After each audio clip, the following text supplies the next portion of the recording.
Thank you all very much. Just before I came up here, Kitty said, keep it brief. If you see her walking out, it's because she's heard this speech too many times.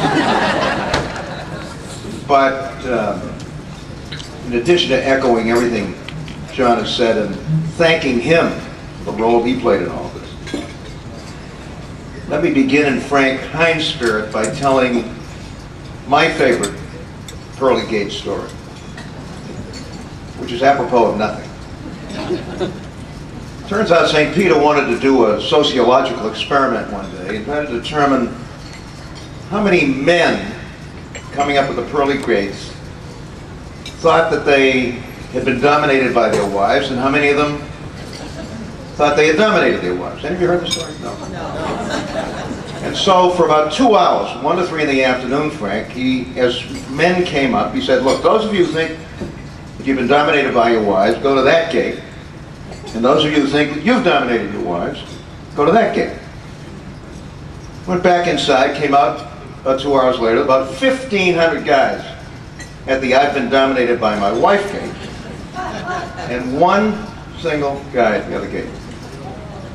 So he went up to him and he said, this is amazing. 2 hours, there are over 1,000 men over here who think they've been dominated by their wives, and you're the only guy over here. How do you explain it? He said, my wife told me to stand here. Put that in your repertoire.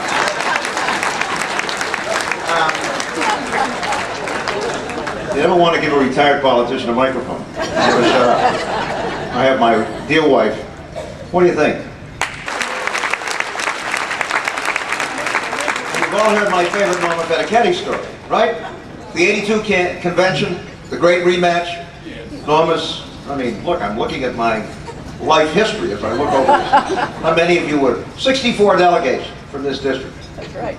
Norma comes up to me very proudly on the floor and says, we got 63 out of 64. I said, you're slipping. Who's the 64th? Did we ever get him? I don't know. Anyway, 63 to 1, we'll take it. Now, let me tell you, in the spirit of John Walsh, let me tell you another story that you've never heard, which just emphasizes who Phil is and why we love him and what a critical role he played in this election. As all of you know, difficult though it is, for the last 12 years, Kitty and I have been dragging ourselves out of New England about the 3rd week in December to teach at UCLA. It's a terrible burden, but somebody's going to do it. Of course, our kids are all out there. We have 6 grandkids. Another one coming, number 7. And Alexandra Jane Dukakis, remember that little baby that I had in the State House?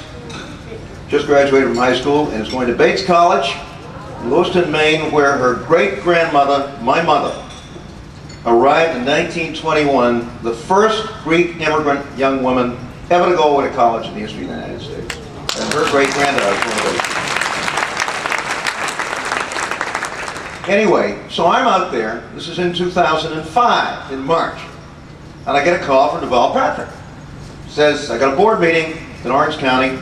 I'd like to come and see you. I said, come on out. So he came to my office at UCLA. Never forget, it was middle of March, 2005.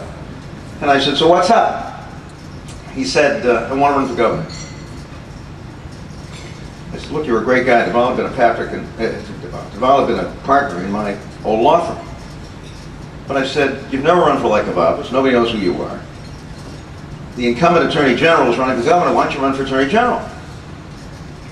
He said, because I want to be governor. Pretty good answer, right? So he said, what do you think I got to do? I said, look, I've given every Democratic candidate for governor since I left the office this little speech. None of them listen, but I'm going to give it to you, and I hope you listen. Senator Kennedy has just arrived. Ted? And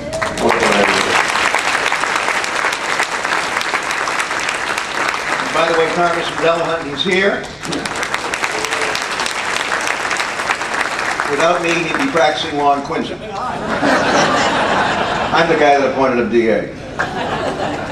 And the rest, as they say, is history. Anyway, and a great DA. In any event, I said, Deval, if you don't put together a genuine precinct-based grassroots organization, you're not even going to have a chance of winning this thing. There are 2,157 precincts, is that the right number? In the Commonwealth of Massachusetts, and you've got to go out starting now and recruit 2,157 precinct captains, each of whom recruits 6 block captains. And your goal has got to be to make personal contact with every single voting household in the state, Democrat, Independent, Republican. And you better start moving now, because you only got 10.5 months to something called caucuses. And if you don't do well in the caucuses, you're not going to do well in the convention. If you don't do well in the convention, you're not going to do well in the primary. You forget about it. Deval Patrick, listen. But what you don't know is that he came back to Boston, he picked up the phone, and he called Phil. That's right. And he said to him, who's the best grassroots organizer in the state? And Phil said, John Walsh of Abington. Right. I don't know, but I suspect Phil, no other candidate for governor made that phone call. And I assume, John, Deval got a hold of you, and the rest, as they say, is history. And that's Phil.